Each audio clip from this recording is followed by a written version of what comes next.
The TT is at an interesting crossroads, and I think it's important that we bring that up. The car is full bolt-on with a custom tune, and we just finished rebuilding the entire suspension. To be brutally honest, the car is fantastic. It handles great, it's been reliable for months, it spools fast, pulls good, brakes hard, doesn't scrape, and gets surprisingly good miles to the gallon. That makes you wonder though, where are we going to take this car from here, considering how much I like it as it currently sits? Let's talk about that, starting with the current work.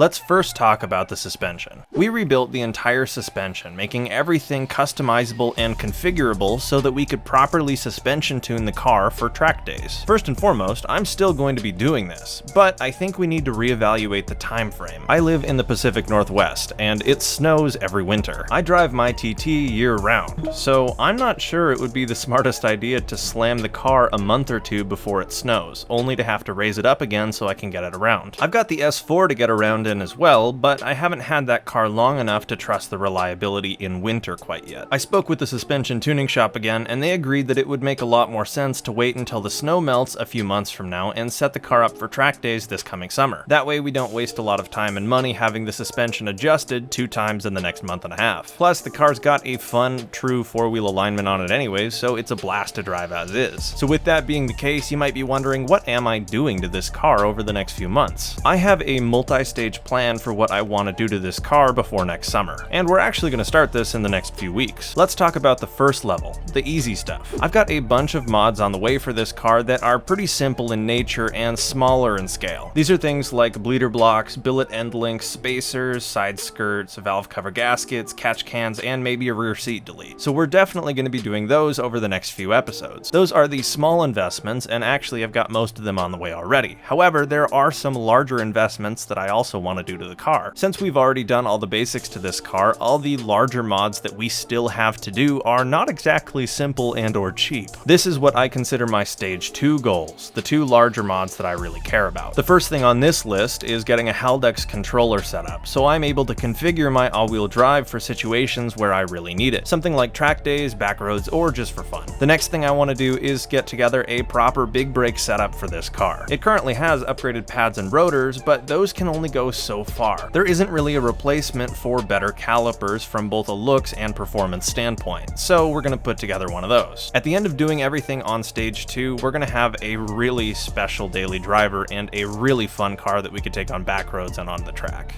That brings me towards the end game, stage 3. This is where things get really expensive and really specific. We're talking power and big turbos.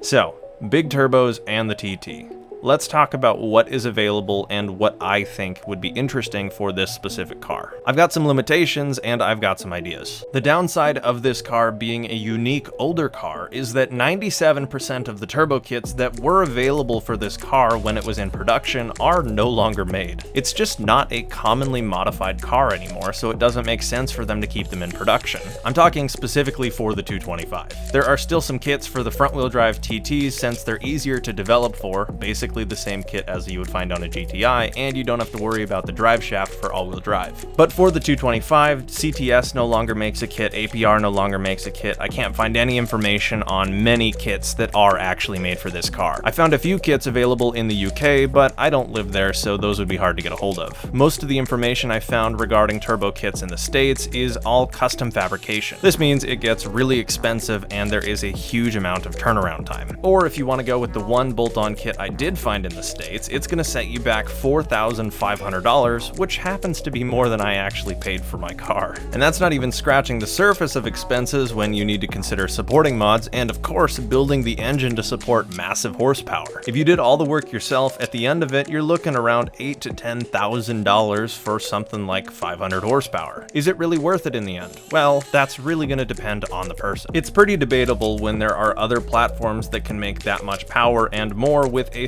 substantially cheaper investment. So let's talk what I would do if we go this route. I've always wanted to learn to build an engine, and I do think this car is a really good candidate for that, but I rely on it too much to have it sitting for months as I learn to build the engine that's in the car. Someday I do want to build an engine though, and if it's this one, being realistic, I'll need to buy an additional block to build outside the car. Then I can just swap it in when it's ready, and I wouldn't have to feel rushed because I can still use the car in the meantime. Plus it'll give me enough time to put together a great custom turbo setup. That would definitely be a future long-term goal because it would take quite a bit of time to get all that put together. There is, however, another idea that I had that I think some of you may find a bit more appealing because it'll be more applicable to a lot of people.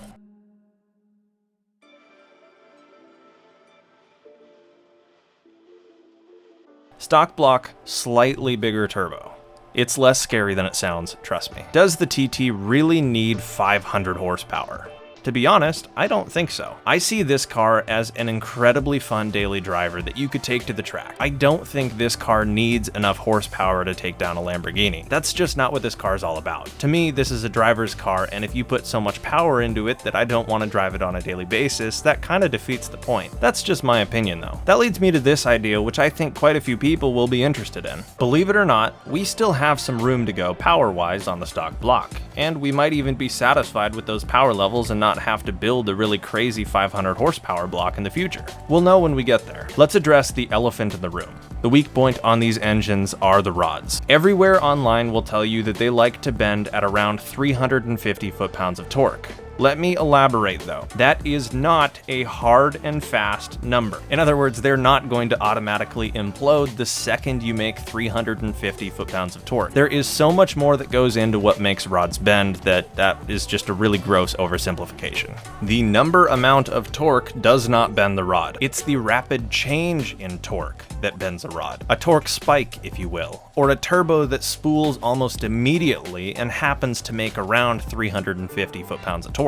That is what bends rods, and it just happens that a lot of the 350 horsepower turbo setups behave like that, which is why they get such a bad rap and are berated online. In other words, if you run a turbo setup that is sized and tuned specifically to have a very gradual spool, you can make that power and tax the rods less than a smaller turbo that spools faster. For a really cool example, check out the stock block GTI over at CO Motorsports. They're running a massive turbo on a stock block and are attempting to break 600 horsepower. They've already made over 450 horsepower on a stock block, which is pretty crazy and goes against most of what you'll find in all the old forums. But we've learned a lot about engines and turbo technology in the time being. In other words, it's entirely in the tuning. There even have been reliable stock block big turbo kits for the 1.8T, the most famous of which was the Stage 3 kit by APR. For the Stage 3 Plus kit, rods were only suggested when running the higher octane tunes. The focal point of that kit was a GTRS turbo. It made way more than a stock block KO4 car did, and it was reliable and usable. At least that's what all the forums and dynos say online. We can't buy this kit anymore. However, we can make our own kit using a similar philosophy. We can even do it affordably and bolt on, so it could be done entirely by us. Most people who own one of these cars will never do a forged engine build because it's just too expensive and it doesn't make a ton of sense financially. But I do think a pretty large percentage of 1.8T owners would be interested in what a stock block, slightly bigger turbo setup could be. And the fact that it could be done bolt on would be even better. I know I'm curious about it, and I even plan to build an engine in the future. I went so far as to speak to my tuner over at Motiza about this idea. Ironically, he ran a similar setup on his 1.8T stock block. Based on what he's done in the past and the setup I proposed, he's confident we could get about 280 wheel horsepower on this car. That's a pretty big jump from the 230-240 wheel horsepower that most bolt-on 225s make. Wheel horsepower is about 20% less than crank horsepower on these cars due to drivetrain loss. The goal for this setup would be a usable increase in power that comes on gradually so as not to put too much pressure on the rods. The cool thing is we also wouldn't be maxing out this turbo setup, and when we do put rods in the car as a future, we could just turn it up a little bit and have a lot more fun. I'd limit it well below their braking threshold, but I think we could still make more power than the car currently has, and honestly, it would probably be a very fun setup. If you look through older forums, you can see a lot of people using this kind of a setup on a stock block to much success. It's really only when it's poorly tuned that you're running a huge huge risk of blowing up your car. And like I said, on the off chance we do bend a rod, I'm planning on building it anyways, so I'll have them ready. What do you think of this idea? Are you interested in seeing this kind of a setup and what kind of power we could make? I don't mind being a guinea pig for science in this case, since I'm genuinely curious as well. I think this will be interesting to a lot of 1.8T owners who want a bigger turbo but don't want to build the engine. So let me know what you think. If enough people like the idea, we'll go for it.